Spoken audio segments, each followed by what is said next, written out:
d'évolution. L'humanité aurait 16 milliards, pas l'humanité, mais l'univers aurait 16 milliards d'années et l'homme aurait 4,5 milliards d'années. Si vous l'avez pour le savoir, s'ils étaient à lieu qu'à 16 milliards d'années, ils n'étaient pas là, eux non plus. Ils vous diront qu'ils ont des méthodes de datation. De par leur enseignement évolutif, il faut que vous acceptiez que la période de datation ne peut être une norme, puisque selon eux, tout est en évolution. La datation qu'ils ont aujourd'hui n'était pas la même dans sa dévolution il y a 1000 ans. Alors, dès le départ, le raisonnement est défectueux. La réincarnation, l'astrologie et la méditation, ce sont les 4 piliers du nouvel âge. Pour vous démontrer maintenant, parce que j'ai chez moi une bonne caisse de Time Magazine, l'endoctrination que fait le globalisme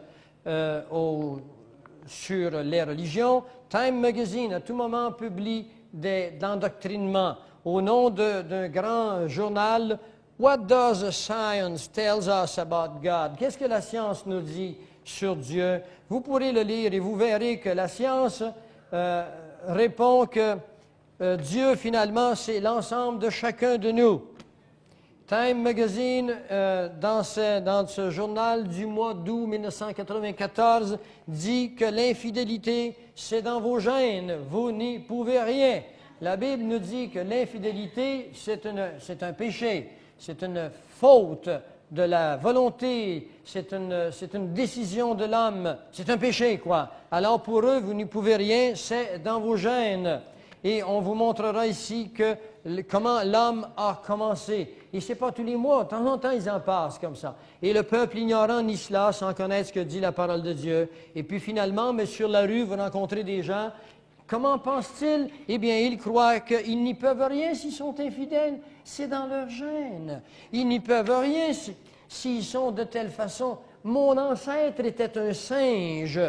Et ils croient finalement qu'ils ont les réponses à la vie. Comment la vie a-t-elle commencé? Et ils le cherchent dans les microscopes, alors que la Bible, qui est infaillible, parce que d'autres savants aussi savants qu'eux ont prouvé avec des formules mathématiques que la Bible ne peut se tromper à cause des formules mathématiques qu'ils ont découvertes.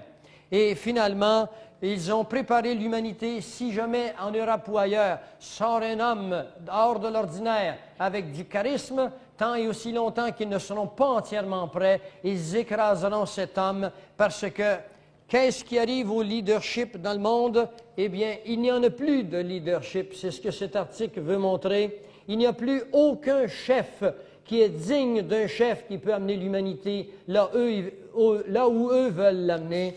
Et c'est ainsi que bientôt paraîtra un homme d'un grand pouvoir, avec un charisme que l'humanité n'a jamais connu encore. Et cet homme séduira des foules.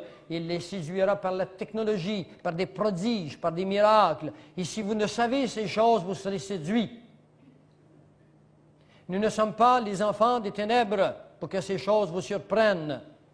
Maintenant, je voudrais continuer dans le même ordre d'idées avec le résultat de tout ceci, de ce contrôle monétaire. Je voudrais que vous preniez un instant quelques points d'observation sur ce billet que vous voyez, qui est le dollar américain. Ce que vous voyez à gauche, c'est l'œil qui voit tout, dont je vous ai parlé. Essayez de le reconnaître parce que vous le verrez partout aujourd'hui. Vous le verrez sur les jeans, vous le verrez sur les sous-vêtements, vous le verrez partout. Non, je n'ai pas fini. Ah bon, c'est ça, l'œil qui voit tout, qui est sur un triangle, qui est la pyramide, qui contient 13 étages. 13 est le signe de la rébellion.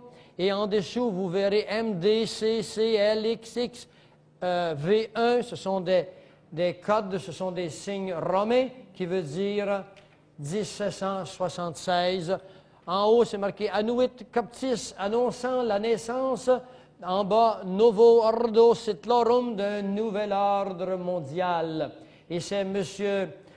Franklin Roosevelt qui a placé ce signe sous les influences d'un comité de ministres qui était là à l'époque et qui a créé le New Deal après la dépression de 1929. Et le New Deal, c'est une organisation maçonnique et Illuminati dans le but d'amener le peuple américain dans une dette insurmontable et d'amener le Canada dans une dette insurmontable par des abstractions qu'on a crues des choses concrètes qu'on appelle des intérêts.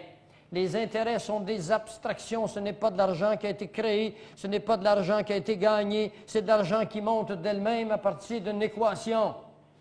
Et nos meilleurs économistes ont cru que c'était vrai.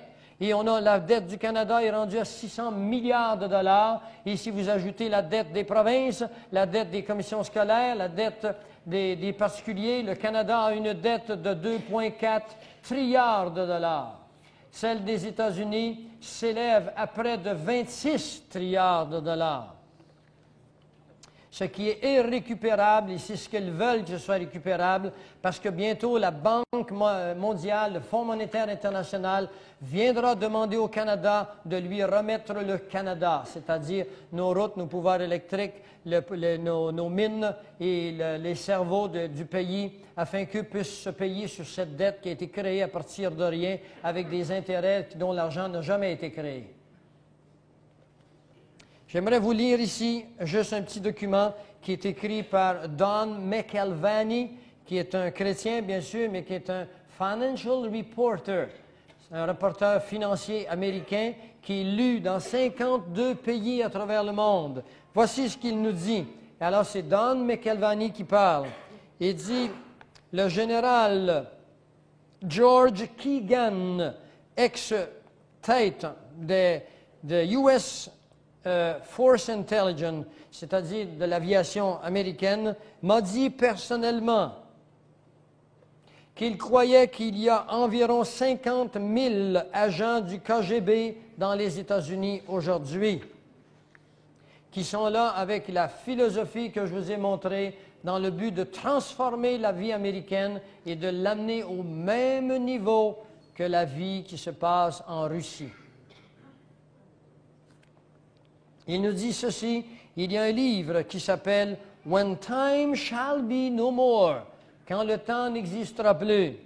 « Prophecy Belief in Modern American Culture », les prophéties, les croyances prophétiques dans la culture américaine, par Paul Boyer. Il nous dit ceci, Paul Boyer blâme les chrétiens pour être les responsables de la guerre froide, de la course aux armements, des crimes dans la rue, de l'abus des enfants, de l'homophobie, l'homophobia, la peur des hommes, la peur des gouvernements humains, si vous voulez.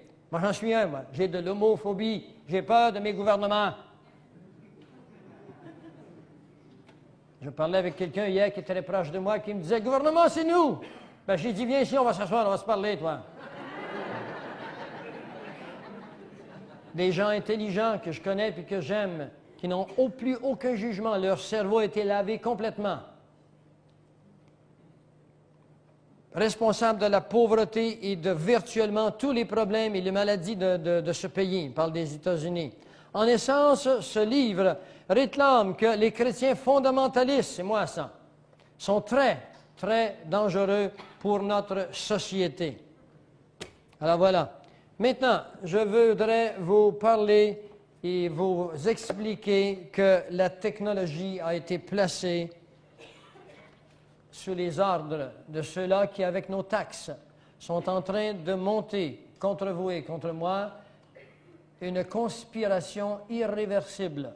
S'il y en a dans cette salle qui croyaient que si on se lève ensemble et qu'on décide de s'opposer, que nous pourrons changer les choses, eh bien, vous irez parler à l'auteur de ce livre, parce qu'il n'y a aucun verset qui dit « Si vous changez de direction, changez la prophétie. » Si vous en trouvez un verset semblable, vous viendrez me le dire. Je l'étudierai avec les livres grecs et hébreux que nous avons pour être certain que nous comprendrons les racines. Alors, les années 96 à 99 sont les années les plus